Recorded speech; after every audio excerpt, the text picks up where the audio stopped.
Hey guys, Rob from Georgia here with you once again in our continuing voyages of Herbert West Re-Animator. With part 6 coming. No, I'm sorry, back up a ways. Part 4. We still have the last 2 segments after this. Not sure why I jumped ahead like that, but it is what it is. Again, aka Rob from Georgia, and this is, of course, under the umbrella of Something Weird, Just a Thought.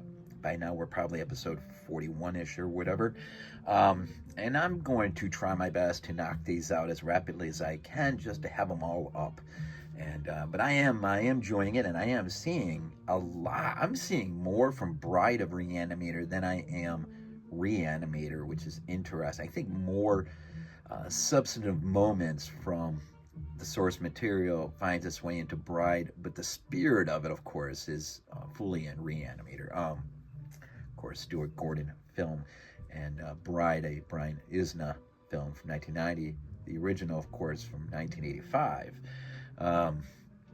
And the thing too, with Bride, which is my favorite. Although I can't, boy, it's been forever. I'm not sure if I've ever seen Beyond Re-Animator. I am going to make an effort to get that as soon as I can. In fact, I'm movie hunting, perhaps maybe tomorrow. I'm hoping by some sheer act of providence that I might find it out in the wild. Wouldn't that be a hoot? Anyhow, so let's not a lot to rabbit trail today. Just pretty much the story, but I do want to just continue on what I started with the last one, and that is sort of a summary of where we've been and where we're headed. Again, it's S.T. Joshi from I Am Providence, The Life and Times of H.P. Lovecraft. Notes on page 412. The 6 episodes show Wes producing more and more hideous instances of reanimation. In the first, Wes injects a serum in a corpse, but it seems to produce no results. The 2 doctors bury the corpse in Potter's Field, only to learn later that it came to life after all. In the second, Wes impiously decides to resurrect Dr. Alan Halsey, who, as head of the medical school, had vigorously opposed Wes' experiments and had died in a typhoid epidemic that raged through Arkham. The creature is caught and locked up in the Sefton Asylum. In the third, West and the narrator have set up practice in the small Massachusetts town of Bolton and attempt to resurrect the body of a black man, an amateur boxer named Buck Robinson, the Harlem Smoke, but seem to find that the serum prepared from experience with white specimens only will not work on a black corpse. Later they learn otherwise. In the 4th episode, and that is the one we are getting into today, the narrator, returning from a vacation with his parents in Illinois, finds West in a state of unusual excitement. He has designed an embalming fluid that will preserve a corpse in the state of freshness indefinitely, and claims that a traveling salesman who had come to visit West had died unexpectedly and would therefore serve as a perfect specimen because of the freshness of the corpse. When it is reanimated, the narrator finds that West's account of the matter is perhaps not wholly accurate. And how surprised would we be at that? H.P. Lovecraft's Herbert West Re-Animator. Originally published under the title Grewsome Tales in Home Brew, Volume 1, numbers 1 through 6, February through July 1922. Part 4. The Scream of the Dead. The scream of the dead man gave to me that acute and added horror of Dr. Herbert West, which harassed the latter years of our companionship. It is natural that such a thing as a dead man's scream should give horror, for it is obviously not a pleasing or ordinary occurrence. But I was used to similar experiences, hence suffered on this occasion only because of a particular circumstance, and as I have implied, it was not of the dead man himself that I became afraid. Herbert West, whose associate and assistant I was, possessed scientific interests far beyond the usual routine of a village physician. That was why, when establishing his practice in Bolton, he had chosen an isolated house near the Potter's Field. Briefly and brutally stated, West's sole absorbing interest was a secret study of the phenomena of life and its cessation, leading toward the reanimation of dead through injections of an excitant solution. For this ghastly experimenting, it was necessary to have a constant supply of very fresh human bodies, very fresh because even the least decay hopelessly damaged the brain structure, the human because we found and human because we found that the solution had to be compounded differently for different types of organisms. Scores of rabbits and guinea pigs had been killed and treated, but their trail was a blind one. West had never fully succeeded because he had never been able to secure a corpse sufficiently fresh. What he wanted were bodies from which vitality had only just departed, bodies with every cell intact and capable of receiving again the impulse toward that mode of motion called life. There was hope that this second and artificial life might be made perpetual by repetitions of the injection, but we had learned that an ordinary natural life would not respond to the action. To establish the artificial motion, nocturnal life must be extinct. The specimens must be very fresh, but genuinely dead. The awesome quest had begun when West and I were students at the Miskatonic University Medical School in Arkham, vividly conscious for the first time of the thoroughly mechanical nature of life. That was 7 years before, but West looked scarcely a day older now. He was small, blond, clean-shaven, soft-voiced, and spectacled, with only an occasional flash of a cold blue eye to tell of the hardening and growing fanaticism of his character under the pressure of his terrible investigations. Our experiences had often been hideous in the extreme, the results of defective reanimation when lumps of graveyard clay had been galvanized into morbid, unnatural, and brainless motion of various modifications of the vital solution. One thing had uttered a nerve-shattering scream, another had risen violently, beaten us both to unconsciousness, and run amok in a shocking way before it could be placed behind asylum bars. Still another, a loathsome African monstrosity, had clawed out of its shallow grave and done a deed. West had to shoot that object. We could not get bodies fresh enough to show any trace of reason when reanimated, so had force created a nameless horrors. It was disturbing to think that one, perhaps two of our monsters still lived. That thought haunted us shadowingly, till finally West disappeared under frightful circumstances. But at the time of the scream in the cellar laboratory of the isolated Bolton cottage, our fears were subordinate to our anxiety for extremely fresh specimens. West was more avid than I, so that it almost seemed to me that he looked half covetously at any very healthy living physique. It was in July 1910 that bad luck regarding specimens began to turn. I had been on a long visit to my parents in Illinois, and upon my return found West in a state of singular elation. He had, he told me excitedly, in all likelihood, solved the problem of freshness through an approach from an entirely new angle, that of artificial preservation. I had known that he was working on a new and highly unusual embalming compound, and was not surprised that it had turned out well. But until he explained the details, I was rather puzzled as to how such a compound could help in our work, since the objectionable staleness of the specimens was largely due to the delay occurring before we secured them. This, I now saw, West had clearly recognized, creating his embalming compound for future rather than immediate use, and trusting to fate to supply again very recent and unburied corpse, as it had years before when we obtained the Negro killed in the Bolton prize fight. At last, fate had been kind, and so that on this occasion there lay in the secret cellar laboratory a corpse whose decay could not by any possibility have begun. What would happen on reanimation, and whether we could hope for a revival of mind and reason, West did not venture to predict. The experiment would be a landmark in our studies, and he had saved the new body for my return so that both might share the spectacle in the accustomed fashion. West told me how he had obtained the specimen. It had been a vigorous man, well-dressed stranger just off the train on his way to transact some business with the Bolton worsted mills. The walk through the town had been long, and by the time the traveler paused at our cottage to ask the way to the factories, his heart had become greatly overtaxed. He had refused a stimulant and had suddenly dropped dead only a moment later. The body, as might be expected, seemed to West a heaven-sent gift. In his brief conversation, the stranger had made it clear that he was unknown in Bolton, and a search of his pockets subsequently revealed him to be one of Robert Levitt of St. Louis, apparently without a family, to make inquiries about his disappearance. If this man cannot be restored to life, no one would know of our experiment. We buried our materials in a dense strip of woods between the house and the potter's field. If, on the other hand, he could be restored, our fame would be brilliantly and perpetually established. So without delay, West had injected into the body's wrist the compound which would hold it fresh for use after my arrival. The matter of the presumably weak heart, which to my mind imperiled the success of our experiment, did not appear to trouble West extensively. He hoped at last to obtain what he had never obtained before, a rekindled spark of reason and perhaps a normal living creature. So on the night of July 18th, 1910, Herbert West and I stood in the cellar laboratory and gazed at a white, silent figure beneath the dazzling arc light. The embalming compound had worked uncannily well, for as I stared fascinatedly at the sturdy frame which had lain 2 weeks without stiffening, I was moved to seek West's assurance that the thing was really dead.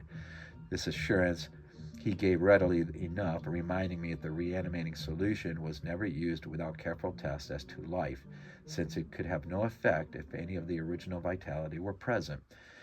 As West proceeded to take preliminary steps, I was impressed by the vast intricacy of the new experiment, an intricacy so vast that he could trust no hand less delicate than his own, forbidding me to touch the body. He first injected a drug in the wrist just beside the place his needle had punctured when injecting the embalming compound. This, he said, was to neutralize the compound and release the system to a normal relaxation so that the reanimating solution might freely work when injected. Slightly later, then, a change and a gentle tremor seemed to affect the dead limbs. West stuffed a pillow-like object violently over the twitching face, not withdrawing it until the corpse appeared quiet and ready for our attempt at reanimation. The pale enthusiast now applied some last perfunctory test for absolute lifelessness, withdrew satisfied, and finally injected into the left arm an accurately measured amount of the vital elixir, prepared during the afternoon with great care than we had used since the college days, when our feet were new and groping. I cannot express the wild, breathless suspense with which we waited for results on this first really fresh specimen, the first we could reasonably expect to open its lips in a rational speech, perhaps to tell us of what had been beyond the unfathomable abyss. West, a materialist, believing in no soul and attributing all the working of the consciousness to bodily phenomena, consequently he looked for no revelation of hideous secrets from gulfs and caverns beyond dust's barrier. I did not wholly disagree with him theoretically, yet held vague instinctive remnants of the primitive faith of my forefathers, so that I could not help eyeing the corpse with a certain amount of awe and terrible expectation. Besides, I could not extract my memory that hideous, inhuman shriek we heard on the night we tried our first experiment in the deserted farmhouse at Arkham. Very little time had elapsed before I saw the attempt was not to be a total failure. A touch of color came to the cheeks, hitherto chalk white, and spread out under the curiously ample stubble of sandy beard. West, who had his hand on the pulse of the left wrist, suddenly nodded significantly, and almost simultaneously a mist appeared on the mirror inclined above the body's mouth. There followed a few spasmodic muscular motions, and then an audible breathing and visible motion of the chest. I looked at the closed eyelids and thought I detected a quivering. Then the lids opened, showing eyes which were gray, calm, and alive, but still unintelligent and not even curious. In a moment of fantastic whim, I whispered questions to the reddening ears, questions of other worlds of which the memory might still be present. Subsequent terror drove them from my mind, but I think the last one which I repeated was, "Where have you been?" I do not yet know whether I was answered or not, for no sound came from the well-shaped mouth, but I do know that at that moment I firmly thought the thin lips moved silently, forming syllables which I would have vocalized as "only now." If that phrase had possessed any sense or relevancy at that moment, as I say, I was elated with the conviction that the one great goal had been attained, and that for the first time a reanimated corpse had uttered distinct words impelled by actual reason. In the next moment there was no doubt about the triumph, no doubt that its solution had truly accomplished, at least temporarily, its full mission of restoring rational and articulate life to the dead. But in that triumph there came to me the greatest of horrors. not horror of the thing that spoke, but of the deed that I had witnessed, and of the man with whom my professional fortunes were joined. For that very fresh body, at last, writhing in full and terrifying consciousness, with eyes dilated and the memory of its last scene on earth, threw out its frantic hands in a life and death struggle with the air, and suddenly collapsing into a second and final dissolution from which there could be no return, screamed out the cry that will ring eternally in my aching brain: "Help! Keep off, you cursed little towhead fiend! Keep that damn needle away from me!" End of Part 4, The Scream of the Dead, part of Herbert West, Re-Animator. Wow. So, there was something else, too, in that I noticed for the first time, maybe, perhaps, if I find it real quick. Oh, yes. So when, as West proceeded to take preliminary steps, I was impressed by the vast intricacy of the new experiment, an intricacy so vast that he could trust no hand less delicate than his own. That reminds me of Bride, when, at the end, when Dan Kane, Bruce Abbott character, not forcefully, but somewhat, asks of Herbert West that he be allowed to inject the serum into the bride. And so now that just sort of rings a clear thing with me now. Just shows you, it really shows you that whether we're talking Stuart Gordon or Brian Yuzna in the second film, and I would imagine to some extent in his second, his own sequel, Beyond Re-Animator, a lot of care was taken with the source material, and you don't really know that or see that unless you really walk carefully through the source material with the movie in the back of your mind. And so that is comforting. That is very, very, very comforting, to say the least. I think great care has been given to both, at least both films. I can't really judge the third without having seen it. I can sort of go off on a slight little limb and give some trust to Yuzna in terms of what he did as producer for Stewart in the first film, and what he did in Bride, and of course the special effects, just the buffet of special effects artists on that second film. K&B to Screaming Mad George, John Carl Buechler, who would of course direct Friday the 13th Part 7. And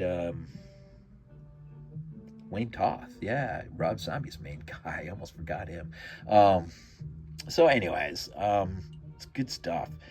So that just leaves us 2 parts. World War I is next. Very, very much looking forward. If you remember Bride, if you've seen Bride, you remember it's been updated, modernized, so it's no longer the Great War, but the Peruvian Civil War is where we find our 2.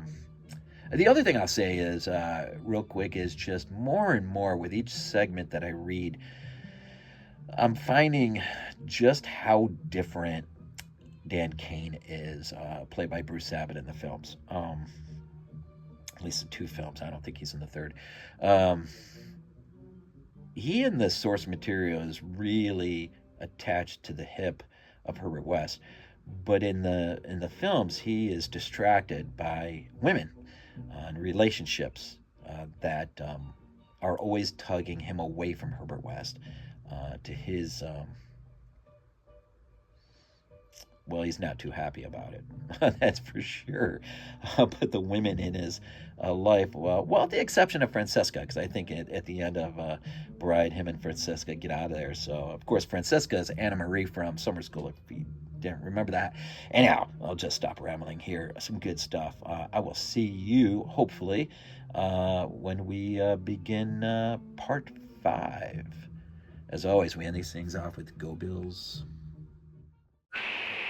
This is not a dream. Not a dream. We might be useful to you.